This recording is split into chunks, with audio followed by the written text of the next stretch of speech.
Ma'am, this is a restricted area for active duty personnel and family only. I'm sure the public viewing is later. The sergeant's voice was a blend of practiced condescension and bored authority, a sound perfected by gatekeepers everywhere.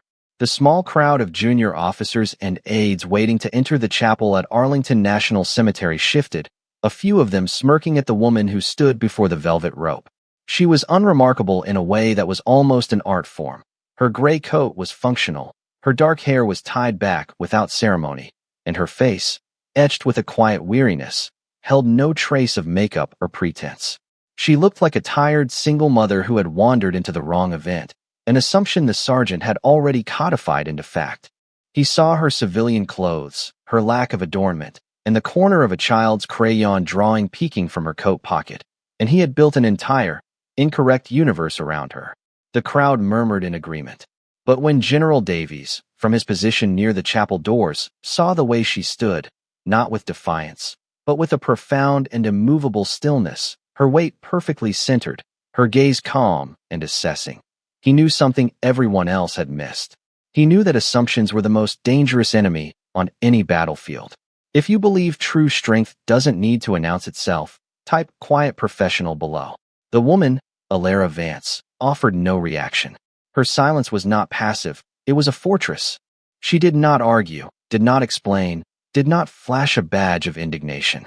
She simply stood, her presence a quiet question mark in a sea of declarative, uniformed statements. The sergeant, whose name tag read Miller, took her silence as confirmation of his superiority.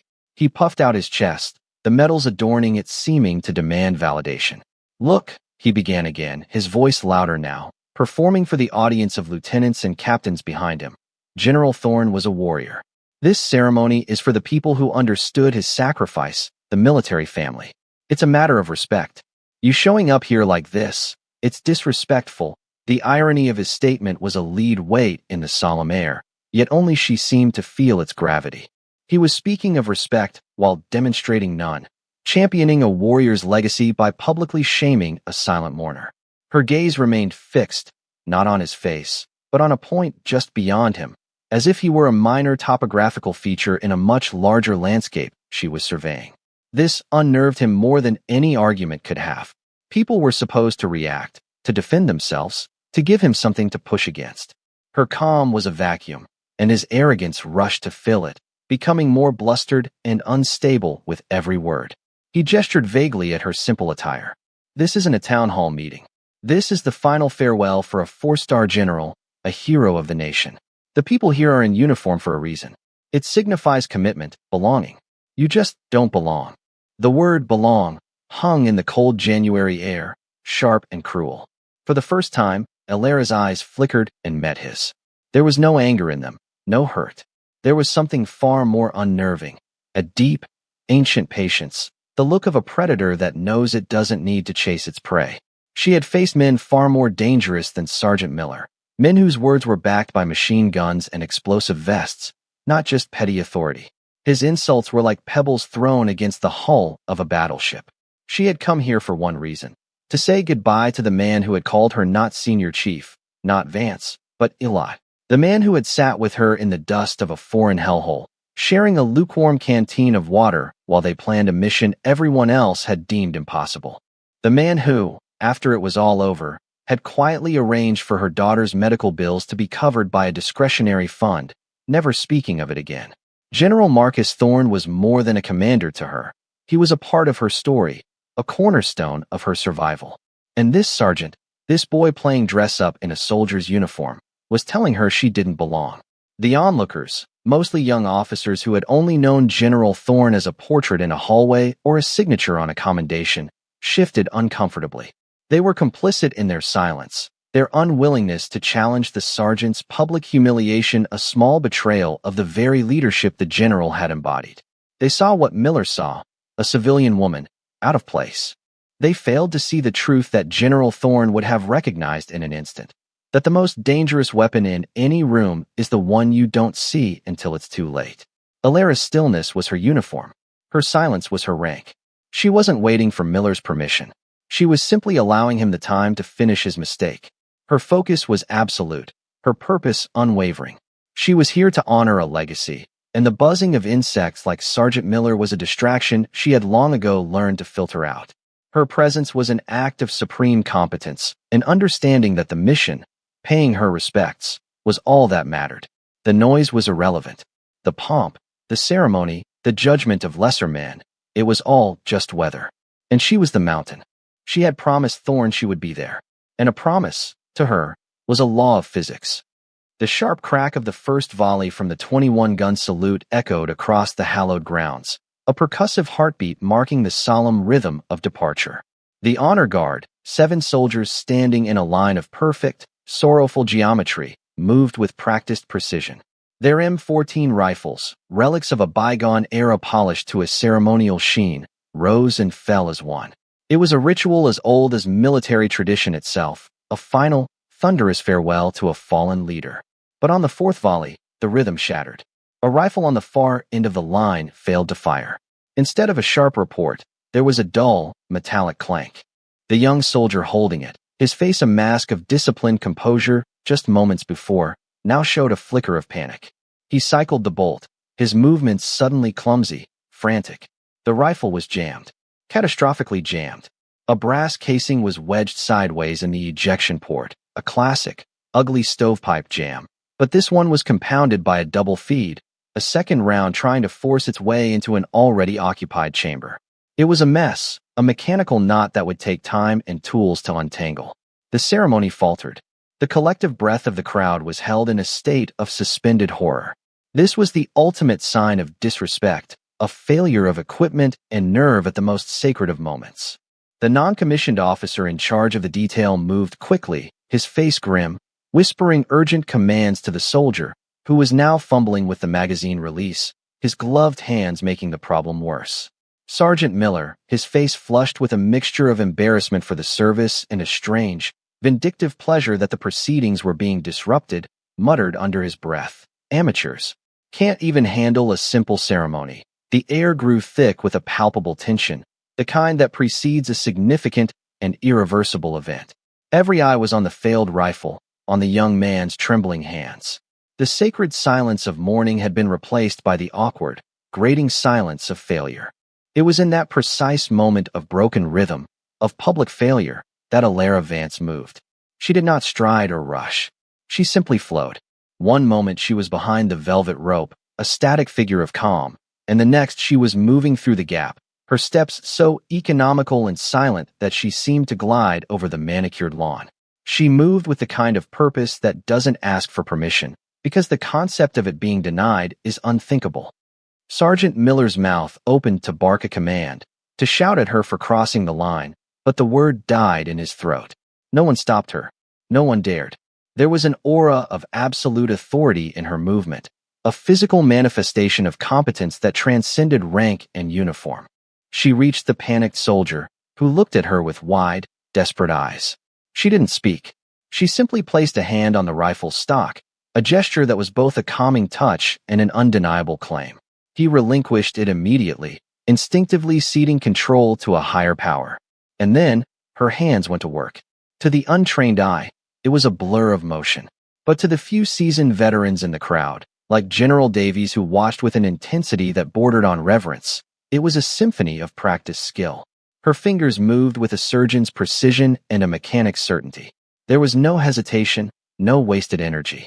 She tilted the rifle to a specific, counterintuitive angle, using gravity as her first tool. With her left thumb, she depressed the magazine release while her right hand simultaneously cupped the bottom, preventing the magazine from clattering to the ground. She set it down silently. Then, with a speed that defied belief, she locked the bolt to the rear.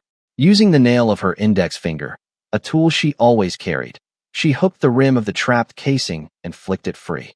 Without looking, her other hand reached into a small, almost invisible pocket on the inside of her coat and produced a slender, metallic object. It was a Leatherman tool, but she used only the narrow pliers, inserting them into the chamber to dislodge the second, half-fed round. The entire procedure, a complex jam that would have sent most soldiers to an armorer's bench, took her less than 4 seconds. She worked the bolt 3 times, clack, clack, clack, the sound clean, crisp, and perfect. She glanced down the barrel, checking for obstruction, then slapped the magazine back into the well with a firm, resonant click. She handed the rifle back to the young soldier. Her eyes met his for a fraction of a second, and in them he saw not pity or condescension, but a simple, profound instruction: finish the mission. Then, just as quietly as she had arrived, she turned and walked back to her spot behind the rope. The entire cemetery was engulfed in a silence so profound it was almost a physical force. The only sound was the sigh of the wind through the ancient oak trees. The demonstration was over. The lesson had just begun. A figure detached itself from the front row of mourners, moving with a deliberate, unhurried gait that commanded attention. 4 silver stars glittered on each of his shoulders, catching the pale winter sun. General Robert Davies, commander of Joint Special Operations Command, was a man whose presence could quiet a room without him uttering a single word. He was a living legend, a veteran of countless conflicts, a man who had seen the very best and worst of what soldiers could be. His face was a mask of unreadable granite, but his eyes, sharp and intelligent, were fixed solely on Alara Vance. He walked past the saluting colonels, past the deferential cabinet members, past the now paralyzed Sergeant Miller. He stopped not in front of Alara, but beside her, turning to face the same direction she was, as if they were 2 sentinels standing a silent watch together. For a long moment, he said nothing. He simply observed the scene, letting the weight of what had just transpired settle over the crowd. The honor guard NCO, recovering his wits, had given the order to resume, and the final 3 volleys of the salute were fired, each shot now seeming to carry a new, deeper resonance. When the last echo faded, leaving only the mournful notes of taps to drift across the hills, General Davies finally turned his head slightly toward Alara. He didn't look at her face. His gaze was lower, fixed on her hands, which now rested calmly at her sides. He had seen hands like that before. In clandestine briefing rooms in Afghanistan, on the pitching decks of naval vessels in the dead of night, in the quiet, sterile environments where the nation's most dangerous missions were born. They were hands that knew the cold, hard language of steel and action. The specific technique she had used to clear the rifle jam, the precise angle of the tilt, the use of a tool to clear the second round without scarring the chamber. It wasn't standard infantry doctrine. It was a highly specialized, almost arcane skill, a tradecraft taught in only one place, to a handful of individuals who operated at the absolute apex of the military pyramid. He had seen General Thorne's lead operator use that exact same move to clear a weapon jam during a firefight in the Cunner Valley, a moment of impossible grace under unimaginable pressure that had saved 3 lives, including Davies' own. He looked at the woman's unassuming face, and the pieces of a puzzle he hadn't even known existed clicked into place with the force of a rifle bolt locking into battery. General Davies turned to his aide, a young captain who was staring at Alara with a mixture of awe and confusion. The general's voice was low, but it carried the unmistakable quality of command, cutting through the stunned silence. "Captain, get me the service record for a Senior Chief Petty Officer Vance, Alara, Naval Special Warfare Command. Authorization code, Davies Omega 79er." The captain's eyes widened at the authorization code. It was a priority override reserved for matters of national security. He fumbled for his secure tablet, his fingers flying across the screen. The name Vance and the command Naval Special Warfare had already sent a shockwave through the nearby officers who had overheard. Sergeant Miller, standing frozen by the rope, looked as if he had been physically struck. The color drained from his face, leaving a pasty, sickened pallor. He was beginning to understand the magnitude of his error, the sheer, cavernous depth of his own ignorance. The captain held out the tablet, his hand trembling slightly. General Davies took it, his eyes scanning the encrypted file. He then looked up, not at Alara, but at the assembled crowd, his gaze sweeping over them like a searchlight, lingering for a moment on the disgraced sergeant. He began to read, his voice clear, steady, and imbued with a cold fury that was more terrifying than any shout. "Vance Alara, Senior Chief Petty Officer, United States Navy." He paused, letting the ranks sink in. "Active duty assignment. Naval Special Warfare Development Group." A collective gasp went through those who understood the designation. DevGru, the unit popularly known as SEAL Team 6. It was the tip of the spear, a Tier 1 special missions unit whose members were spoken of in whispers and myths. He continued, his voice like a hammer striking an anvil. 12 combat deployments to CENTCOM and AFRICOM theaters of operation. Recipient of the Silver Star for gallantry in action, he paused again. Recipient of the Bronze Star Medal with Valor Device and 3 oak leaf clusters.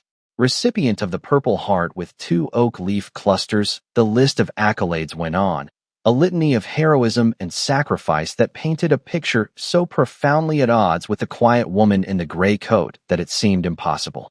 He saved the most important detail for last. From 2012 to 2016, served as Operations Chief and Master Armorer for Task Force Omega. Commanding Officer, General Marcus Thorne. He lowered the tablet and looked directly at Miller, his eyes blazing with contempt. General Thorne called her the finest warrior he ever served with. He called her his guardian angel. He entrusted his life to her. And you? The general's voice dropped to a near whisper, yet it seemed to shake the very ground. You told her she didn't belong. He then turned his full attention to Alara.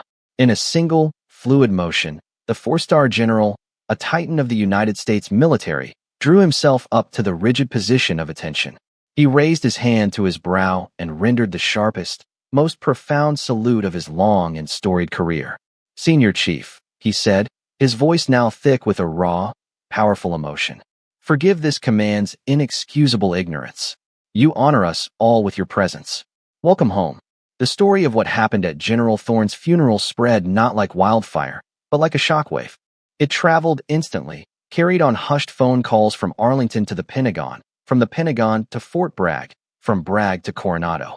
Within hours, the legend of the quiet, unassuming woman who had silenced a crowd with 4 seconds of impossible competence was being recounted in barracks, briefing rooms, and secure communication channels across the globe. She was given a name in the institutional folklore, the Ghost of Arlington, a quiet professional who had materialized from the shadows of civilian life to defend the honor of a fallen general, not with words or anger, but with the pure, undeniable language of her craft. The narrative was intoxicating because it was a perfect parable. It was a story about the military's most deeply held, yet often forgotten, values. That true worth is measured in action, not appearance. That respect is earned through skill, not demanded by rank. And that the most dangerous people are often the last ones you would ever suspect. Sergeant Miller became a cautionary tale overnight. He was not formally punished. General Davies knew that public disgrace was a far more potent and lasting consequence. Miller was forced to confront the chasm between his perceived authority and his actual wisdom. His arrogance had been built on the fragile foundation of a uniform and a rank, and it had been demolished by a woman in a simple gray coat. A week after the funeral, he sought Alara out. He didn't know where she lived, of course. Her life was shrouded in the kind of classification that made finding her impossible. But he went to the only person he knew could reach her, General Davies. He stood before the general's desk, humbled and broken, and asked for the chance to apologize. Davies arranged it. The meeting took place not in an office, but at a small, public park near the Navy Yard. Alara was there with her daughter, a bright-eyed 6-year-old, pushing her on a swing. She looked even less like a Tier 1 operator now. She just looked like a mom. Miller approached, his uniform seeming ill-fitting and absurd in this context.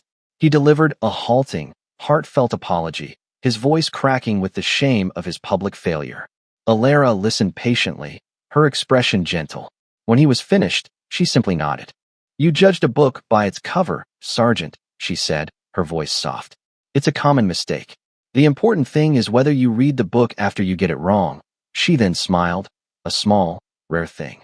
General Thorne taught me that. He judged people by the contents of their soul, not the contents of their file. The lesson rippled outwards, creating real and lasting change. The incident became a mandatory topic of discussion in leadership courses at military academies and NCO schools. The story of Sergeant Miller's assumption and Senior Chief Vance's quiet competence became a powerful training tool, a modern fable used to teach new leaders about unconscious bias and the true meaning of professionalism. Alara, true to her nature, wanted no part of the legend. She deflected all attention, turning down requests for interviews and commendations. Her reward was not public praise, but the quiet satisfaction of a promise kept and a lesson taught. Her true impact was seen not in the headlines she avoided, but in the small, meaningful interactions that followed. She found the young soldier from the honor guard, the one whose rifle had jammed. His name was Private Harris, and he was consumed with shame, convinced his career was over. Alara met him at the base armory. She didn't offer platitudes or empty reassurances. Instead, she asked for the rifle. It was the same M14. She spent an hour with him, not just showing him how to clear the complex jam, but explaining the weapon's history, its mechanical soul. She taught him the difference between a drill manual cleaning and a true, deep understanding of the machine. Don't just operate the weapon, she told him, her hands guiding his. Listen to it. It will tell you what it needs. In that single hour, she transformed his shame into knowledge, his failure into a foundation of genuine expertise. Her competence was not a weapon to be wielded for her own glory, but a gift to be shared, a legacy to be passed on. The M14 rifle itself became a powerful symbol. By order of General Davies, it was decommissioned from ceremonial duty.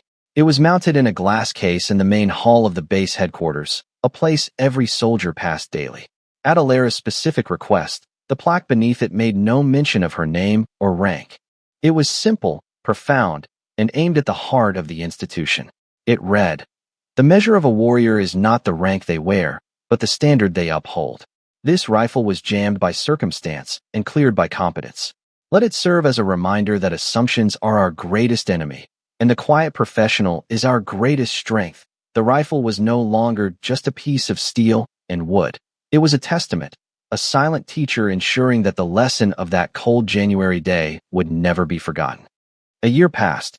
The seasons turned at Arlington, the green of summer giving way to the fiery golds of autumn, and then back to the stark, solemn white of winter. The story of the ghost of Arlington had now fully permeated the culture of the institution. It was no longer a piece of fresh gossip, but a foundational myth, a story told to new recruits to instill in them the core values of the service. It served as a constant, powerful reminder that the person standing next to them in the chow line, the quiet contractor fixing the computers, or the unassuming civilian browsing the PX, could be a giant, a hero walking in their midst, and that humility and respect were therefore the only safe and honorable assumptions. Sergeant Miller was a changed man. He had re-enlisted, but he had also requested a transfer to the training command. He now stood before a class of new honor guard recruits, his voice devoid of its former arrogance, replaced by a quiet, earned authority. He stood them before the glass case containing the infamous M14. He told them the story. He did not spare himself, recounting his own ignorance and prejudice with a raw honesty that commanded more respect than his old bluster ever had. "Look at this rifle," he would tell the young soldiers, his voice resonating with the power of a hard-learned truth. "Some of you see a weapon.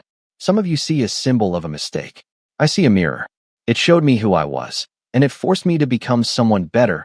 He explained that their duty was not just to the mechanics of the ceremony, to the polish on their boots or the crease in their trousers.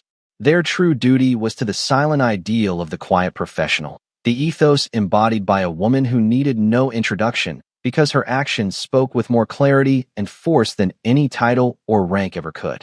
Her legacy was not in a plaque with her name on it, but in the transformed heart of a once arrogant sergeant, in the newfound confidence of a young private, and in the institutional DNA of an army that had been reminded of its own soul. Her silent, 4-second intervention had echoed into infinity, creating a permanent legacy of introspection and humility. Alara Vance never returned to Arlington as a legend. She returned as a mother. On Memorial Day, she would bring her daughter, and they would walk the quiet rows of white headstones. She would point out the grave of General Thorne, and she would not tell her daughter stories of war or firefights. She would tell her about a kind man who shared his water when it was hot, who told funny stories when everyone was scared, and who always kept his promises. Her legacy was not a war story, it was a human story. She had come to that funeral not to be seen, but to see her friend off. She came to honor a memory, and in doing so, she forged a new one, an indelible lesson for an entire generation of warriors.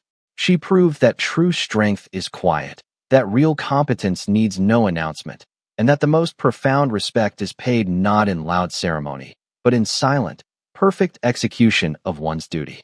The world is full of noise, of people shouting their own importance from the rooftops, demanding recognition and validation.